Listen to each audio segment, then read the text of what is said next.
pessoal, eu sou a Meca Andrade, diretora do Grupo Método. Vou falar hoje sobre um tópico que foi, na verdade, sugerido para mim pelo WhatsApp. Eu não lembro mais quem foi a pessoa que sugeriu, mas o que a pessoa queria que eu falasse a respeito é se é possível sair do espectro. A pessoa não perguntou, existe a cura? Não, ela perguntou, é possível sair do espectro? E eu achei a pergunta boa, principalmente porque a pergunta não foi a cura é possível, mas eu vou tentar cobrir as duas coisas aqui. É uma pergunta que às vezes os pais falam, que você vê que é um negócio que fica na cabeça deles. Então, primeiro, cura. Eu não chamaria de cura se a gente não sabe qual é a doença, né? Então, não, por definição, não. A gente não deveria estar usando o termo cura para nada que se refere ao espectro, porque a gente não consegue identificar sequer qual é a causa.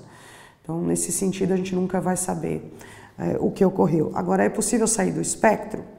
Essa é uma outra pergunta que gera bastante polêmica entre nós profissionais, entre profissionais de famílias, entre médicos também.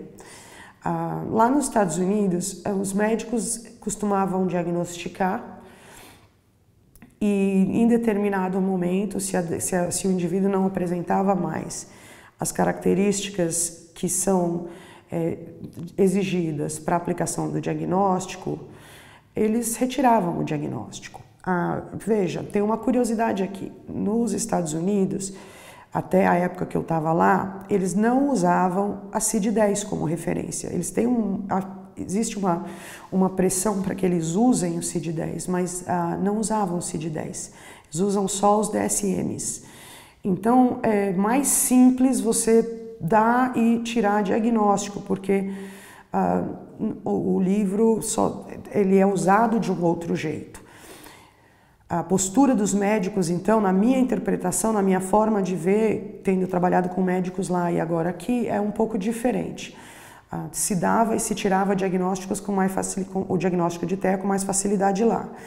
Então, se essa pergunta tivesse sido feita para mim, vamos dizer, 5 anos atrás, quando eu ainda morava lá, eu talvez dissesse sem hesitação, sim, é possível tirar o diagnóstico, embora isso não possa ser chamado de cura, porque você não sabe exatamente o que estava lá ou se ainda está lá. Mas o fato da pessoa não exibir mais as características que são necessárias para, vamos dizer assim, exclusão do diagnóstico, então deveria ser suficiente para dizer sim, é possível sair do espectro. No entanto, no DSM-5, que é o livro atual, existe uma palavrinha lá no texto que, para mim, elimina essa possibilidade. Na verdade, diz assim, se a criança apresenta ou historicamente apresentou as características abaixo.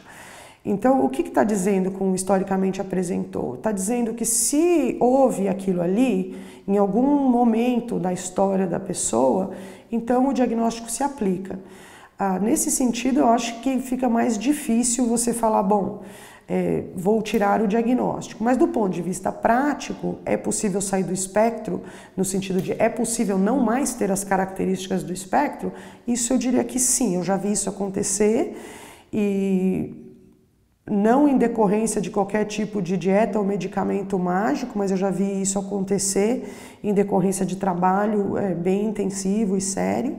E já vi crianças que se fossem olhadas só hoje, sem consideração ao histórico, você não conseguiria dizer que já estiveram no espectro.